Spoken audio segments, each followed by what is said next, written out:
51 కీర్తన మొదటి నుండి.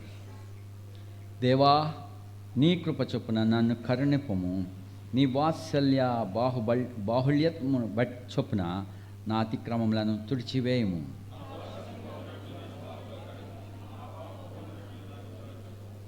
నా అతిక్రమములు నాకు తెలిసే ఉన్నవి, నా పాపం ఎల్లప్పుడూ నా ఎదుట ఉన్నది.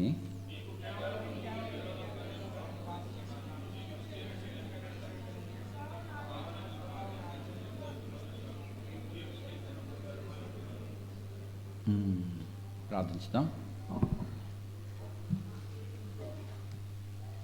నమ్మకమైన దేవా, నీ బాల చుట్టూ కలిసి ఈ సమయం మిమ్మల్ని స్తుతించుటకు ఇచ్చిన ధాన్యతను బట్టి నీ వందనాలు. నీ వాక్యాన్ని ధ్యానించి ప్రభా మిమ్మను యథార్థముగా ఆత్మతో సత్యంతో ఆరాధించుటకు తండ్రి మాకు సహాయపడము. మీరు మాత్రము మమ్మల్ని ప్రేమించినావు నాయన. మీరు మాత్రము మమ్మలను పాపముల నుండి విడిపించినావు. ఇంకెవడును అలా చేయలేడు. పాపములను క్షమించుటకు మీరు మాత్రమే అధికారం కలిగినావు. మరి ఎవని నామమునను పాప క్షమాపణ లేదు, మారు మనసు లేదు, రక్షణ లేదు. మరి ఎవని వాళ్ళను రక్షణ కలగదు. ప్రభా, ఇంత గొప్ప అద్వితీయ నామం, మహిమగల నామం ప్రభా, ఈ గొప్ప నామమే మమ్మలను మేము మీ సన్నిధికి తోడుకుని వచ్చినది. కాబట్టి ఈ సమయాన్ని మేము యథార్థంగాను ఆత్మతోనూ సత్యంతోనూ ఆరాధించటకు మాకు సహాయపడమని యేసు ప్రభువును ప్రార్థిస్తున్నాం తండ్రి, ఆమేన్.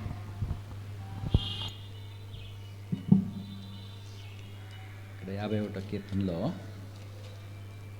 దావీదు ఒక కృపను వేడుకుంటున్నాడు, దేవుని బతిమాలుతున్నాడు. దేవా, నీ కృప చొప్పున నన్ను కరుణించు. తను ఎన్ని యోగ్యతలు లేవు. అతడు యూదుడు, అబ్రహాం యొక్క సంతానము, గొప్ప భాగ్యవంతుల యొక్క కుటుంబంలో ఉన్నవాడు.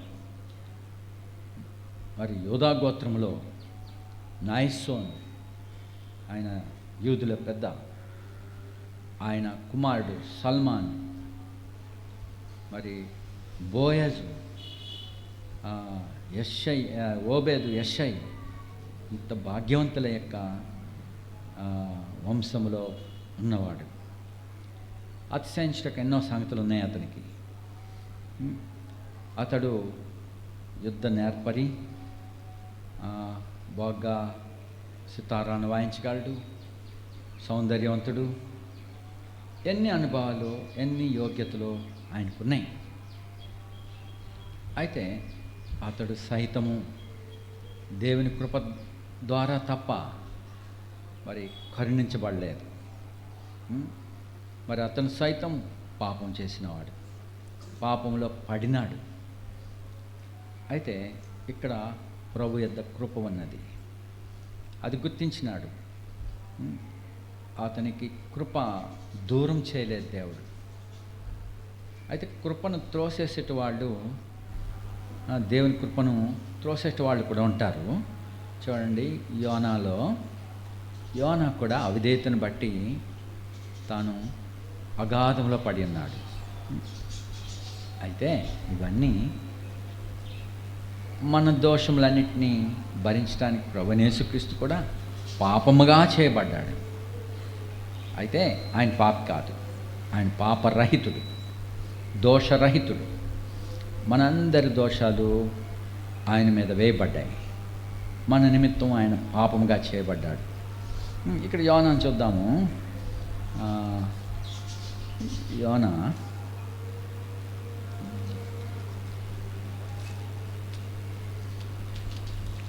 2వ అధ్యాయము 8వ వచనం. అసత్యమైన వ్యర్థ దేవతల యందు లక్ష్మించు వారు తమ కృపాధారమును, కృపకు ఆధారమైన వాడు, ఇంకా అట్టి వాణిని ఎవని ద్వారా కృప వస్తుందో ఎవని వలన మనం కృప పొందగలమో ఆ కృపాధారమును విసర్జిస్తారు. ఎవరు? అసత్యమైన వ్యర్థ దేవతలందు లక్ష్యముంచువారు తమ కృపా ఆధారమును విసర్జించరు.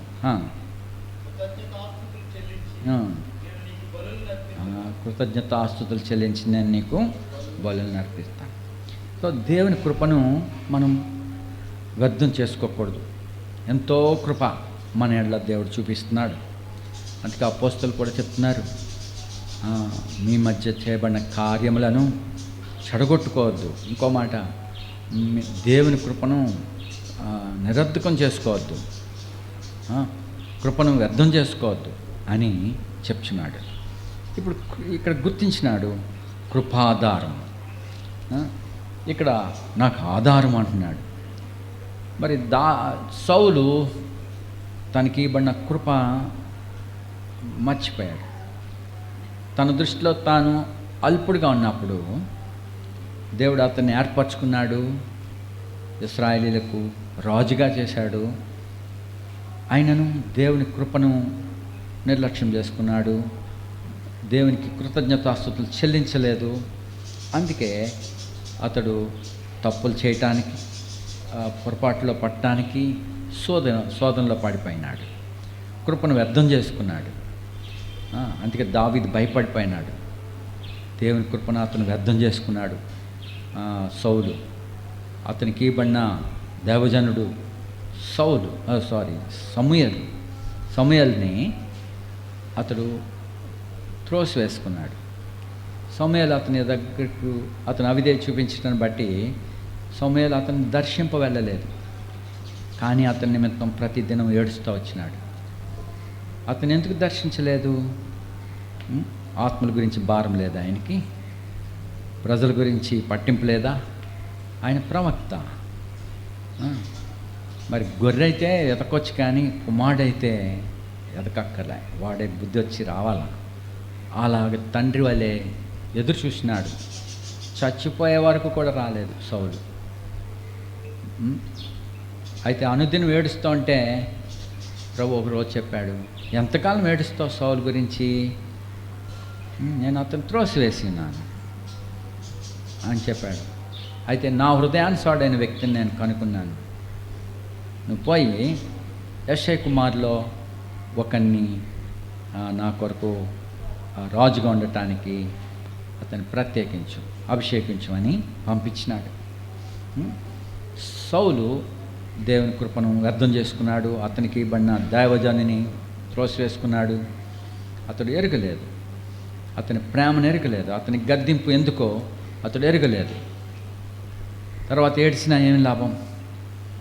తర్వాత శ్రద్ధగా వెతికినాడు సమూయేలు కావాలని, అతని ఆత్మ ద్వారా మరి కౌన్సిల్ పొందాలని.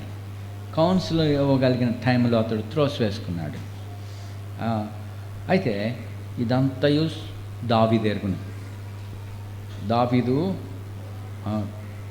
తను పాపం చేసినప్పుడు, మరి అతని గురించి హెచ్చరించినప్పుడు, ఆ మనుషుడు నీవే అని చెప్పినప్పుడు అతడు మిక్కిలి భయపడినాడు.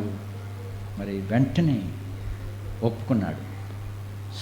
సౌలు అయితే అలాగా, నేను పాపం చేశాను కానీ ప్రజల ముందు నన్ను అవమానపరచొద్దు, సన్మానించాలి నువ్వు అని చెప్పి మరి అతడు సరిగా పశ్చాత్తాపడలేదు. కానీ ఆ దురాత్మ ఎట్లా అతన్ని వేరపిస్తూ వచ్చినాడో దావీదు స్పష్టంగా చూసినాడు. అవిధేయతను బట్టి ఏ రీతిగా అపవాది లేక దురాత్మకు అప్పగింపబడిన సౌలును చూశాడు. కాబట్టి దావీదు భయపడినాడు. తను కూడా అట్లే అపాయంలో పడతానేమో అని భయపడిపోయినాడు. అందుకే ఇక్కడ కృపను జ్ఞాపకం చేసుకుంటున్నాడు. చూడండి, దేవా నీ కృప చొప్పున 51:1 దేవా నీ కృప చొప్పున. సో అందరూ పాపం చేసిన వారే, ఏ విధంగానైనా. ఒకవేళ వ్యభిచరించకపోవచ్చు, అబద్ధం ఆడటం కూడా అంతే. దేవుని ఆజ్ఞల్లో ఏ ఒక్కటైనా మీరితే అది అన్ని ఆజ్ఞలు విరోధంగానే చూపిస్తాయి. అన్నిట్లో తప్పు అయినట్టే. కేవలం వ్యభిచారమే గొప్ప ఘోర పాపముగాను ఎంచితే మరి అబద్ధమాట కూడా అంత పాపమే, అంత ఘోరమైన పాపమే. మరి ఇలాగన ఎవడు ఆయన సముఖంలో నిలవగలడు?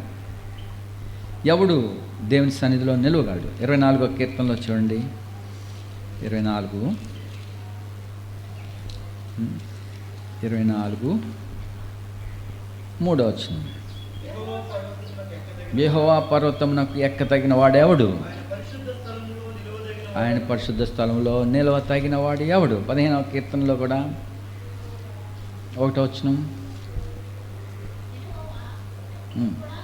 నీ గుడారములో అతిథిగా ఉండతగిన వాడెవడు? నీ పరిశుద్ధ పర్వతం మీద నివసింపదగిన వాడెవడు? యథార్థమైన ప్రవర్తన కలిగి నీతిని అనుసరించు హృదయపూర్వకంగా నిజము పలుకువాడే. మరి ఇలాగ ఎవడు ఉండగలడు? ఎవడు? యూదులేమి అన్యజనులేమి ఏ భేదం లేదు, అందరిని పాపం చేసి దేవుడు అనుగ్రహించి మహిమను లేఖనం చెప్తుంది. అందరిని పాపం చేశారు కాబట్టి ప్రతి మనిషిని కొరకు కృప అనుగ్రహించబడింది. ప్రతి మనిషిని కొరకు దేవుని కృప ప్రత్యక్షమైనది. చూడండి, తీతు పత్రికలో దేవుని కృప ప్రత్యక్షం అయినది. తీతు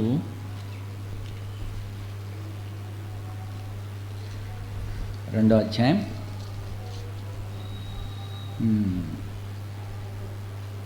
11.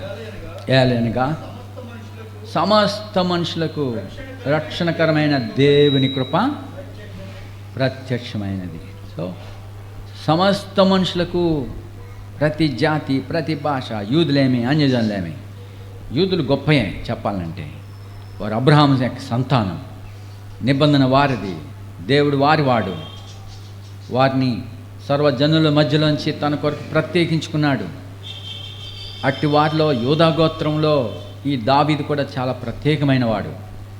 అతడైనా సరే అందరూ పాపం చేసి దేవుడు అనుగ్రహించు మహిమను అందుకోలేని స్థితిలో ఉన్నారు. అందుకే సమస్త మనుషులకు రక్షణకరమైన దేవుని కృప ప్రత్యక్షమైనది. సో దేవుని కృప ఎవరు? దేవుని కృప దేవుని వాక్యం అనువాడు. ఆ వాక్యం శరీరధారి అయి కృపాసత్య సంపూర్ణుడిగా మన మధ్య నివసించాను. కాబట్టి ఆయన సన్నిధిలో నిలవటానికి ఎవ్వరూ లేరు, తగిన వారు ఎవ్వరూ లేరు. ఇప్పుడు అతిశయించవచ్చు దావీదు, నేను అబ్రహాము యొక్క సంతానం, అబ్రహాము కుమారుడైన దావీదు. అది తర్వాత కాలంలో పరిశుద్ధాత్ముడు అతన్ని అబ్రహాము కుమారుడైన దావీదు కుమారుడైన యేసుక్రీస్తు వంశాలు అన్నాడు. అయితే ఈ దావీదు మరి ఇప్పుడు దేవుని యొక్క కృపను వేడుకుంటున్నాడు. మళ్ళీ చదవండి 51వ కీర్తన 1. దేవా నీ కృప చొప్పున నన్ను కరుణించు. సో నీ కృప చొప్పున నన్ను, ఇంక దిక్కు లేదు. ఈ దోషము పోవటానికి ఇంక వేరే గతి లేదు. చూడు 2వ వచనం, నా దోషం పోనట్లు నన్ను బాగుగా కడుగుము, నన్ను పవిత్రపరచుము. నా దోషం పోనట్లు ఇంకెవరు? ఎలాగ ఈ దోషం పోతుంది? ఏం చేస్తే పోతుంది? ఈ దోషములకు ప్రాయశ్చిత్తము వేరే విధానంలో లేదు. మనందరి కొరకు ప్రాయశ్చిత్తముగా ప్రభువైన యేసుక్రీస్తు ఇవ్వబడ్డాడు. ఆ కృప చొప్పుననే మనము కరుణింపబడుతున్నాము. లేని యెడల త్రోసివేయబడవలసిన వారం. ఇక్కడ దావీదైనా సరే దేవునికి మొహమాటం లేదు, పక్షపాతం లేనివాడు. యూదుడైనా అన్యజనులైనా పక్షపాతం లేదు. దుష్క్రియ చేసే ప్రతి వానికి, మొదట యూదునికి, తర్వాత అన్యజనులకు కూడా. చూడు రోమీయులకు 2వ అధ్యాయం, రోమీయులకు 2. ఇప్పుడు యూదులైతే అతిశయించవచ్చు, కానీ ఎవరైనా సరే 2వ అధ్యాయం 1వ వచనం,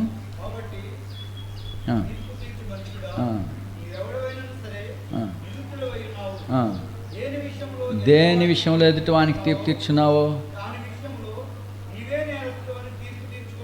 ఒకరికి ఎవడికో తీర్పు తీర్చుతూ ఉండొచ్చేమో, కానీ ఇప్పుడు నీవే నేరస్తుడు అని, ఆ మనుషుడు నీవే అని చెప్పినప్పుడు, దేవుని వాక్యం అలా గద్దించినప్పుడు వెంటనే ఆయన విధేయత చూపించాడు.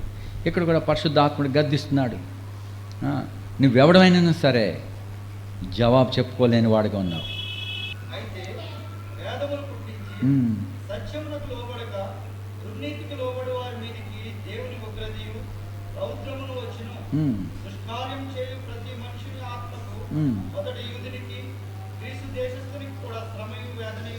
సో దుష్కారం చే ప్రతి మనుషుడు ఎవడైనా సరే మొదట శిక్ష వాళ్ళకే పడుతుంది. ఏర్పరచబడుకున్న వాళ్ళ మీదనే మొదట. మరి శిక్ష మొదట యూదుల మీద పడింది.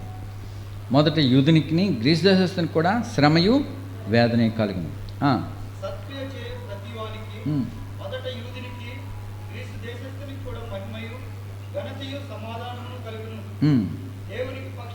దేవునికి పక్షపాతం లేదు కాబట్టి ఏ భేదం లేదు. అందరిని పాపం చేసి దేవుడు అనుగ్రహించి మహిమను పొందలేకపోతున్నారు. ఇక్కడ దావీదు మరి తాను ఒప్పుకున్నాడు. దేవుని కృపను బట్టి అతని హృదయం సంధించబడింది. వెంటనే అతడు దీనుడై దేవుని కనికరం కోరుకుంటున్నాడు. దేవా, నీ కృప చొప్పున నన్ను కరుణించు, నీ వాత్సల్య బాహుళ్యమును చొప్పున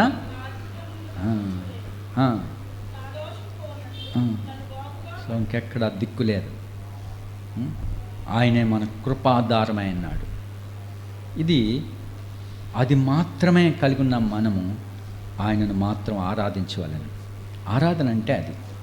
ఆరాధన అంటే చాలామంది ఉంటారేమో కానీ ఎవరి వలన రక్షణ లేదు. ఈ నామముననే మనం రక్షణ పొందగలం. యేసు నామముననే పాపక్షమాపణ ఉన్నది. మరి ఎవరి వలన పాపక్షమాపణ లేదు. పాపములను క్షమించుటకు మనిషి కుమారునికి అధికారం ఉన్నది. ఆయన మన పాపములన్నిటినీ కడిగి వేసేవాడు, మనను శుద్ధీకరించేటివాడు, మన దోషములన్నిటినీ నుండి పవిత్రపరిచేటివాడు, దేవుని ఎదుట నిర్మలుడుగా మనను నిలబెట్టేవాడు. చూడండి, ఇప్పుడు కొలస్సీలకు రాసిన పత్రికలో ఇక్కడ అన్యజనులు, మనం కొరింథీల్లో కూడా చూస్తున్నాం ఈ మధ్య. అయితే అన్యజనులు ఎలాంటి వారు? ఎటుబడితే అటుపోయేవాళ్ళు. వాళ్ళకి ఒక నియమం నిబంధన లేదు, ఒక దేవుడు అంటూ లేడు. ఏదైనా దేవుడే వాళ్ళకి. గాలి దేవుడే, రాయి దేవుడే, చెట్టు దేవుడే, ఎందు లేదు అందు ఉన్నాడు అంటారు. అన్నీ కానీ అది ఆరాధన కాదు, అది జనరల్. అన్నీ దేవుని వల్లనే కలిగినాయి, అన్నీ ఆయన వాక్యం ద్వారానే కలిగినాయి. కలిగి ఉన్నది ఏది ఆయన లేకుండా కలిగలేదు. దాన్ని అలాంటి మాటను ఆధారం చేసుకొని అది దేనైనా ఆరాధించేటి వాళ్ళు, ఇందులో కూడా నీవు ఉన్నావని చెప్పి ఆరాధించేటి వాళ్ళు ఆత్మీయమైన వ్యభిచారులు. అలాంటి అన్యజనులు, ఎట్టుబడితే అట్టుపోయిన వారు, అలాంటి వారిని కూడా మరి రక్షించుటకు మరి ఏర్పరచుకున్నాడు. మరి కొలస్సీలో మనం చూస్తాము. కొలస్సీలో మరి వీళ్ళకి సువార్త వెళ్ళింది. డైరెక్ట్గా పౌలు దగ్గర నుంచి వెళ్ళలేదు, కానీ ఎపఫ్రా అనే ఆయన మరి పౌలు యొద్ద నుండి వెళ్ళిన యవనస్తుడు తాను కొలస్సీకి వెళ్ళినప్పుడు అక్కడ వారు దేవుని వాక్యాన్ని విని విశ్వసించారు. చూడండి, కొలస్సీ 1:3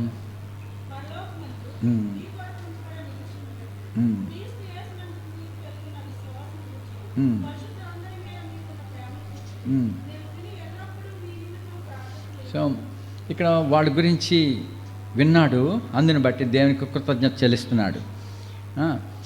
మరి ఈ కొలస్సీలు పౌలు వెళ్ళి వాళ్ళు పరిచయం చేయలేదు, కానీ ఆయన యొద్ద నుండి వెళ్ళిన యవనస్తులు చేసిన పరిచర్య ఫలం విని మరి ఎంతో ప్రేమతో ఈ పత్రిక రాస్తూ వారిని పురుకొల్పుతున్నాడు. చూడు 13వ వచనం. ఉమ్. సో అన్యజనులైన మిమ్మల్ని కూడా అంధకార సంబంధమైన అధికారంలోంచి విడుదల చేశారు. మరి కొలస్సీలో ఉన్నట్టు వాళ్ళు కూడా, ఎఫెస్లో ఉన్నట్టు వాళ్ళు కూడా అలాంటి వారే. 2వ అధ్యాయము 2వ వచనం.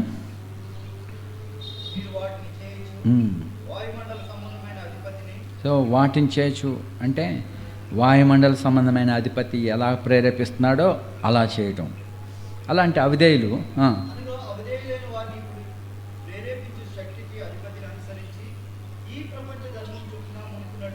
మునుపు నడుచుకున్నారు. ఆ దురాత్మ ఎలాగా, ఈ గాలి ఆత్మ, ఈ గాలి దుష్ట శక్తులు, వాయుమండల సంబంధమైన అధిపతి వాడు ప్రేరేపించినట్టుగా అలా పడితే అలాగా నడుచుకున్నారు. ఈ ప్రపంచ ధర్మం చెప్పున అందరిలాగా. 3వ వచనం.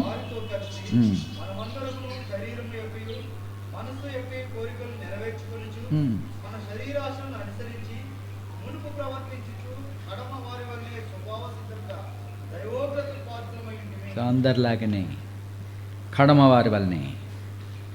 కడమవారు అంటే వాళ్ళు ఎక్కడో ఉండాల్సిన వాళ్ళు, దేవుడు లేనట్టు వారు. అయితే ముందుగా ఉన్నట్టు వాళ్ళు, ముందు ఎవరు? యూదులు. వాళ్ళైనా సరే కడమవారైనా సరే ఏ భేదం లేదు, అందరూ దేవుని ఉగ్రతకు పాత్రలే అన్నారు. అయితే 4వ వచనం. దేవుడు కరుణా సంపన్నుడండి.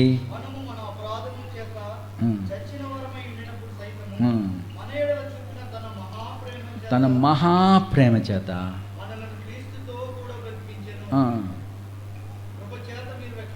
సో ఇది దేవుని కృప. సో దేవుని కృప కొరకు దావీదు మొరపెట్టినాడు, దేవా నీ కృప చొప్పున నన్ను కరుణించు. ఇంక గతి లేదు. ఎంతటి వారైనా సరే, ఎంత గొప్పవారైనా సరే, కృప దేవుని కృపయే. అందరూ తప్పైన వారే, త్రోసివేయబడవలసిన వారే. అయితే కృప ద్వారానే మరి దావీదు తిరిగి సమకూర్చబడ్డాడు, దేవుని హృదయానుసారుడిగా చేయబడ్డాడు, మరి దేవునికి సమీపంగా ఉన్నాడు, మరి అతడు కరుణింపబడ్డాడు, క్షమించబడ్డాడు. అతని దోషమంతా ప్రాయచిత్తముగా మరి శ్రమల గుండా వెళ్ళాల్సి వచ్చింది. అయితే మరి ప్రభు మనలను కూడా ప్రేమించి కరుణించున్నాడు. చేతననే మనం ఆయన సన్నిధిలో కూర్చుండబెట్టబడ్డాం. తన కుమారునితో కూడా ఉండుటకై మనకి తన సన్నిధిలో చూడండి, కొలస్సీలో ఏం చెప్తున్నాడు? ఇలా అంధకార సంబంధమైన అధికారంలోంచి విడుదల చేసి తాను ప్రేమించిన తన కుమారుని యొక్క తన తోటి రాజ్యములో నివాసులుగా, తన కుమారుని యొక్క సహవాసమునకు, ఆయనతో కలిసి నివసించుటకు దేవుడు నిన్ను ఏర్పరచుకున్నాడు. ఇప్పుడు ఏం చేస్తున్నాడు? 19వ వచనం. 19 ఆయనందు సర్వ సంపూర్ణత నివసింపవలనని శిలువ రక్తం చేత సంధి చేసి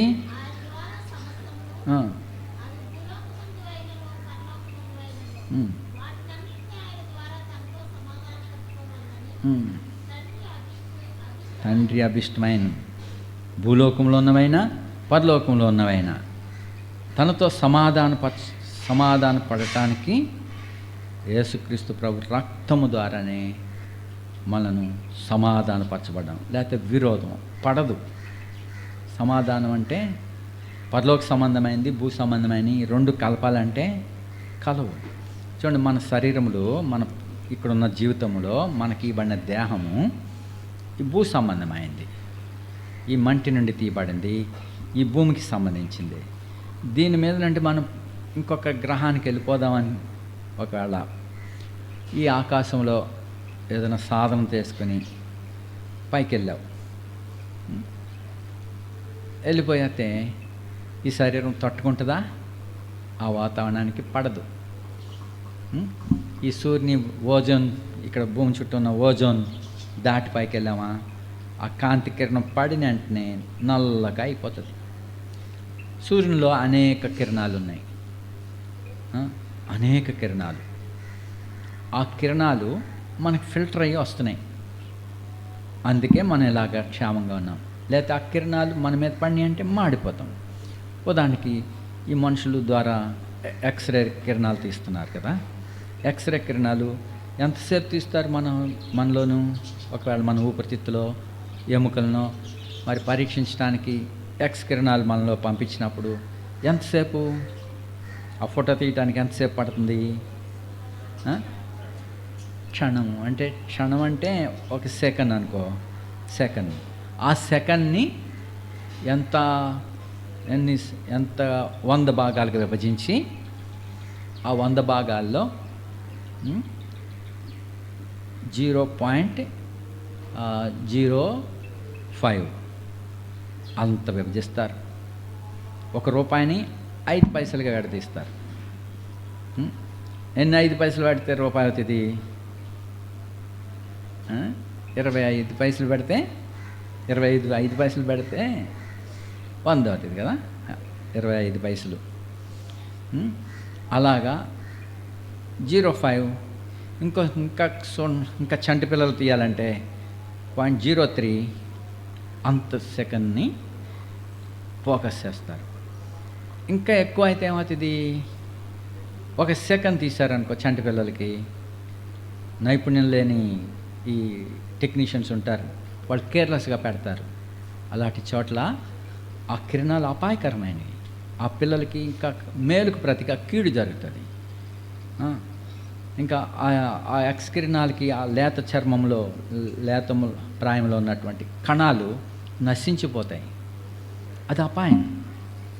అలాగే మనుషులకి రేడియం పెడతారు క్యాన్సర్ కణాలకి, అది కూడా అలాంటిదే. ఆ గదిలోకే పోకూడదు. ఆ చిన్న ఫోకస్ చేయటానికి ఆ మార్కింగ్ చేసి లైటింగ్ పెడతారు. ఆ టెక్నీషియన్ ఎక్కడికో ఇంకో రిమోట్ కంట్రోల్లో పోయి అద్దాల్లో చూస్తూ ఆ సెకండ్స్నిలో విడదీసి ఆ క్షణం పెడతారు. అలాగా ఒక 5 రోజులు పెట్టేసరికి ఆ చర్మం అంతా మాడిపోతుంది, నల్లగా అయిపోతుంది. అది ఎంతో కాదు, క్షణంలో కొంతసేపే. మరి అలాంటి శరీరంలో ఉన్న మనం ఈ ఎన్నో కిరణాలు, గామా కిరణాలు, ఎక్స్ కిరణాలు, మరి రేడియం కిరణాలు, ఈ ఓజోన్ దాటామంటే మన దేహం సరిపోదు. మరి భూ సంబంధమైన దేహం, అలాగే మన ఆత్మ మరి దేవుని ఎదుట నిలబట్టకై పరలోక నివాసులతో దేవుని యొక్క మహిమలో, ఆయన తత్వం యొక్క సారూప్యంలో మనం సరిపోం. అయితే మరి ఇప్పుడు యేసు ప్రభు రక్తము మనలను పరిశుద్ధపరచడం మాత్రమే కాదు, దేవుని ఎదుట మనలను మన పక్షంగా మాట్లాడుతున్నది. నిన్న మొన్న ఎవరో వాట్సాప్లో పెట్టారు, ఏంటంట ఆ యొక్క ఇశ్రాయేలీలు పస్కా పండుగకి గుమ్మముల మీద, పైకమ్మ మీద, నిలువు 2 కమ్మల మీద రక్తం పూశారు. ఆ లోపంలో ఉన్నట్టు వాడు పరిశుద్ధుడా అపితుడా అని కాదు, మంచివాడా చెడ్డవాడా అని కాదు. అక్కడ ఏం చూసి నశింపుచే దూత వెళ్ళిపోయాడు? రక్తం చూసి దాటిపోయాడు. వాడు మంచివాడు చెడ్డవాడు అని కాదు. వాడు ఎవడైనా సరే ఆ ప్రోక్షించబడిన గుమ్మములో ఆ ఇంట్లో నివసిస్తున్నాడో, ఆ ఇంట్లోంచి బయటికి వెళ్ళని వాడు, అందులో ఉన్నవాడు నశించకుండా కాపాడబడ్డాడు. మరి ఎవరైనా సరే, మంచివారైనా చెడ్డవారైనా, మరి యేసు ప్రభు రక్తం ద్వారానే. చూడండి, యేసు ప్రభు రక్తం అప్పుడు పాత నిబంధనలో ప్రత్యక్ష గుడారంలో అతి పరిశుద్ధ స్థలం ఉన్నది. అతి పరిశుద్ధ స్థలంలో కరుణాపీఠం ఉన్నది మందసం మీద. అక్కడ ప్రభు మరి మోషేతో మాట్లాడినాడు. ఆ కరుణాపీఠం మీద ప్రోక్షించబడిన రక్తం ఉన్నది. ఆ రక్తము ఆ అడ్డతెరం మీద ప్రోక్షించబడింది. ఆ రక్తము ప్రతిష్ఠితమైన వస్తువుల మీద ప్రోక్షించబడింది. ఆ రక్తము బలిపీఠం మీద ఉన్నది. ఆ రక్తము మరి ప్రజల కొరకు ప్రోక్షించబడింది. ఆ రక్తము నిబంధన గ్రంథం మీద ఉన్నది. సో ఆ రక్తము మరి ఆ రక్తమే పరిశుద్ధ స్థలంలో తండ్రి దగ్గర మనందరి కొరకు ఉన్నది. చూడండి, హెబ్రీలకు 9వ అధ్యాయం. ఈ రక్తం పరలోకంలో ఉన్నది. 9వ అధ్యాయం 11వ వచనం. క్రీస్తు రాబోచున్న మేలుల విషయమై ప్రధాన యాజకుడికి వచ్చి సంపాదించి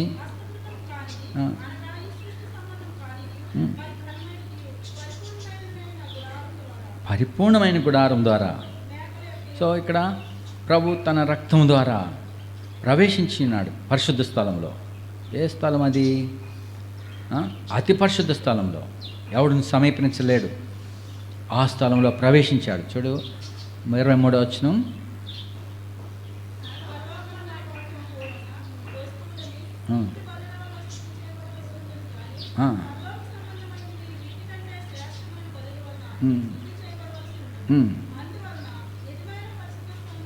నిజమైన పరిశుద్ధ స్థలమును పోలి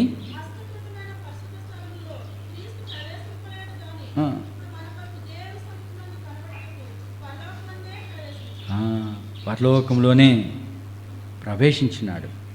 మనందరి పక్షంగా పరలోకంలో తన రక్తంతో ఆయన ప్రవేశించినాడు. ఇప్పుడు మనము అంగీకరింపబడుతున్నాము ఆ రక్తాన్ని బట్టి. ఆ రక్తము నీ మీద ప్రోక్షించబడింది విశ్వాసం ద్వారా. కాబట్టి ఇప్పుడు మనము పరలోకంలోను భూమి మీద కూడా తన దేవునితో సమాధానపరచబడ్డాం. మనం నిల్చుండగలం. ఆ రక్త ప్రోక్షణ లేకపోతే దేవుని సన్నిధిలో నిలబడలేము, ఉండలేము, కృప పొందలేము. అక్కడ మంచివాడవా చెడ్డవాడవా అని కాదు, రక్తము ద్వారానే ప్రాయశ్చిత్తం జరిగింది. చూడండి, ఇప్పుడు 21వ వచనం, కొలస్సీ 1:21. గత కాలమందు దేవునికి దూరస్తులను మీ దుష్క్రియల వలన మీ మనసులో విరోధ భావం గలవారిని అయిండిన మిమ్మల్ని కూడా తన సన్నిధిని పరిశుద్ధులుగాను నిర్దోషులుగాను నిరపరాధులుగాను మాంసయుక్తమైన దేహమందు సో తన మరణం ద్వారా మనందరి శిక్ష, మన అందరి అపరాధం లెక్క దెబ్బలు ప్రభువైన యేసుక్రీస్తు భరించున్నాడు. ఆ కృపను బట్టి మనము క్షమించబడిన వారమై కనికరింపబడితిమి. ప్రభువా, ఇది నీ కృప, ఇంకది వేరే గతి లేదు. నువ్వు మాత్రమే మా కృపాధారమైనావు. ఇది నా తలంపు. నాకు కృప అయినవాడు, నా కృప ఆధారం నీవే. కాబట్టి ఆ కృపను పొందిన వారమై దేవుని ప్రభాని ప్రియకుమారుని ద్వారా నా మీద కృప చూపించావు. నీవే కృపగలవాడు, నీవే దయాదాక్షిణ్యం కలిగిన వాడవై నన్ను రక్షించావు. కాబట్టి నా రక్షణ పాత్రను ఎత్తుకొని నీకు కృతజ్ఞతాస్తుతి సమర్పిస్తున్నానని చెప్పి దేవునికి కృతజ్ఞతాస్తుతి ఆరాధనను సమర్పించుదాం. సమయాన్ని ప్రార్థిస్తాము, ఆ తర్వాత ప్రభుని ఆరాధిస్తాము. తండ్రి, నీ ప్రియకుమారుని ద్వారా కృపను మాకు ఇచ్చినావు. దేవుని కృప ప్రత్యక్షపరిచినావు. దేవుడు శరీరంలో ప్రత్యక్షపరచబడినాడు, సశరీరుడిగా చేయబడ్డాడు.